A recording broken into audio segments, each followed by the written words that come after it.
ఇంత పెద్ద పార్టీని 53 సంవత్సరాల పార్టీని ఒక డెడ్లైన్ పెట్టి ఒక ముహూర్తం పెట్టి మావోయిస్ట్ పార్టీ లేకుండా చేస్తాననే దాని వెనక ఎంత పెద్ద చరిత్ర కథ ఉంటుంది అనేది సమాజం ఇప్పుడు జరుగుతున్న పరిణామాల ప్రాతిపదికన విశ్లేషించుకుంటే మార్చి 31, 2026 పెట్టగలిగిండు అమిత్ షా అంటే ఏదో ఆలవోకగా ఒక ఆర్థిక సంవత్సరం అనో ఫైనాన్షియల్ ఇయర్ ఎండింగ్ అనో పెట్టిన ముహూర్తం కాదది.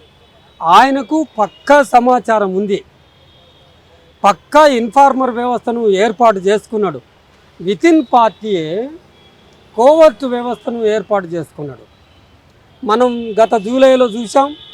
నీల్సో అనే అమ్మాయి మొత్తం అక్కడ ఉన్న ఎవరెవరైతే ఎక్కడెక్కడ కూర్చుంటున్నారో వాళ్ళ ఆస్పాసులు, వాళ్ళ డేరాలు, వాళ్ళ మందులు, వాళ్ళ హెల్త్ కార్యక్రమాలు, వాళ్ళు వేసుకున్న ఆ టెంటులు అవన్నీ ఫోటోలు తీసి పంపినట్టుగా మీడియా ద్వారా బహిర్గతమైన అంశాలు. అప్పుడే అనుకున్నాం ఇలాంటి వాళ్ళు ఉండటం వల్లనే ఆయన ఒక డేటు ఒక ముహూర్తం పెట్టగలిగింది, పసిగట్టగలిగినారు అలాంటి వాళ్ళను. కానీ ఇంత పెద్ద అధినాయకత్వాన్ని ఒక పాలిట్ బ్యూరో సభ్యులే, ఒక పార్టీకి ప్రతినిధిగా ఉన్న వాళ్ళు ఇలాంటి ఘటనలకు, ఇలాంటి నమ్మక ద్రోహానికి పాల్పడతారని ఊహించి లేక ఉండి ఉంటారు. కనుక ఇంత పెద్ద నష్టం జరిగింది. ఇప్పుడు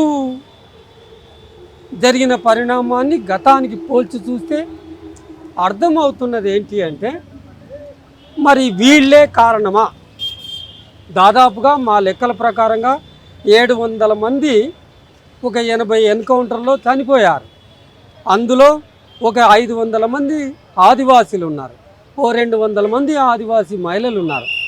ఈ మహిళలు చనిపోవటానికి, ఆదివాసీలు చనిపోవటానికి, మావోయిస్టులు చనిపోవటానికి కారణము ఎప్పుడు కూడా రాజ్యం ప్రత్యక్షంగా ఒక ఎన్కౌంటర్లో ఎదురుబడి హోరాహోరీ, వాళ్ళ పరిభాషలో హోరాహోరీ ఎన్కౌంటర్, ఇటువైపు నుంచి కాల్పులు, అటువైపు నుంచి కాల్పులు, తదనంతరం కేవలం మావోయిస్టులు చనిపోవటం అనేది మాత్రమే జరగదు. కనుక జరగదు.